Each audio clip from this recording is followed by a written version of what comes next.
Sadəcə mənə maraqlıdır nə? Alfons bəy dedi ki, Kubada insanlar gərək bir-birini çox sevər ki, evlənələr. Bəs yaxşı, Kubalılar niyə belə deyək, o sevgini sevə bilmirlərmi? Niyə sona qədər gedə bilmirlər? Nəyə görədir bu? Yəni nə oldu? Burada sevirlər amma orada yox. Why, for example? Because in Cuba have Pasca mentality. No need for going and stay with one girl. No need to go and marry with her. Deyir ki, hər hansısa bir qızla, yəni ki, görüşmək istəyirsənsə, yaşamaq istəyirsənsə, bir evdən premier, evlənməyə ehtiyac yoxdur. Aha. Orada yəni ki, çox sadədir, çox adidir də belə bir şeylər, yəni ki. Cuba Pasca mentality var ama burada daha yaxşı mentality burada.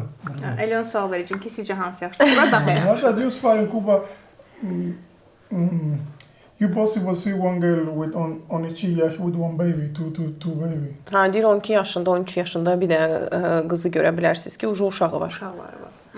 Yəni bu baxmayaraq ki, Kubalıdır, bunun üçün belə şeylər normal deyil. Əslində Alfons bəy görüntü olaraq Kubalıdır, amma İçdən Azərbaycanlıdır da, yəni. Hətta deyirəm məncə bu sizdən sonra olan bir şey deyil. Bu adam əgər sizi görüb və sizlə artıq evlənməyi düşünübsə, deməli elə əvvəlcədən o fikirdə olan biri var idi.